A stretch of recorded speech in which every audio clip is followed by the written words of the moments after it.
Battle on the Elster was the third and last battle between the Salian King Henry IV of Germany and anti-King Rudolf of Rheinfelden, fought on October 14, 1080 near Hohenmölsen on the White Elster River. Rudolf's forces were victorious, however, he was mortally wounded and succumbed to his injuries the next day. Background: in February 1076, Pope Gregory VII had excommunicated Henry over the investiture controversy. In turn, the rebellious German princes met at Treber in October and resolved upon his deposition, if he would not be able to obtain the revocation of the ban within a year. By his walk to Canossa in January 1077, the king received absolution. Nevertheless, the princes elected Rudolf of Rheinfelden anti-king on March 15. Henry placed Rudolf under imperial ban and marched against him. The forces first met in the Battle of Melrichstadt on 7 August 1078 and again in the Battle of Flersheim on 27 January 1080.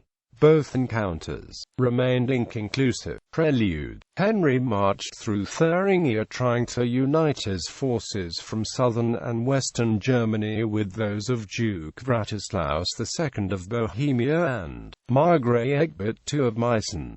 To do so, Henry had to bypass Rudolf's Saxon allies. Henry successfully drew off the Saxons by fating a move toward Goslar, while his main army approached Herford eastwards along Saxony's southern border. Henry plundered the city and proceeded to Naumburg, hoping to meet up with the other half of his forces on the Saale or Elster rivers. Rudolf's army soon realized its mistake and pursued Henry.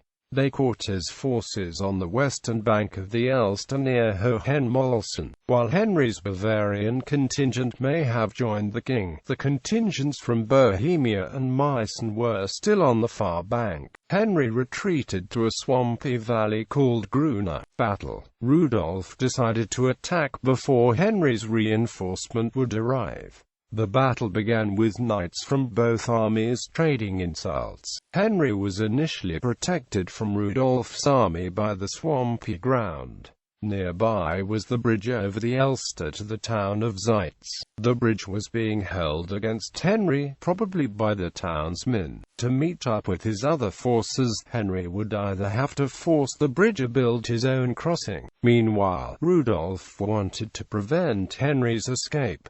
The long pursuit had weakened the cavalry. Rudolf ordered the knights with tired horses to dismount and strengthen the infantry. The Saxon commander Otto of Nordheim led these forces on a direct assault across the swampy Gruna. Meanwhile, the remains of Rudolf's knights attempted to circle the swamp. While Henry and Rudolf's knights fought on the periphery of the swamp, Otto was able to force his way through Henry's screening force and broke into Henry's camp. Otto retained control of his force and prevented them from plundering the camp. Otto's force then fell on the remains of Henry's army engaged with the rest of Rudolf's forces.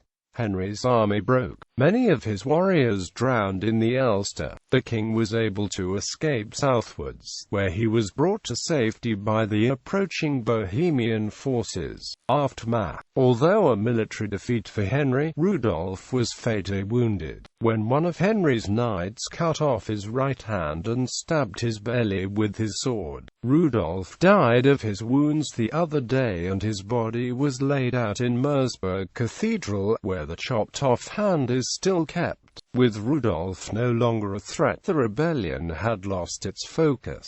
Henry conquered and demolished the remaining fortresses of Rudolf's troops. He declared the loss of Rudolf's Schwurhand a judgment of God, further weakening the support of the prince's rebellion.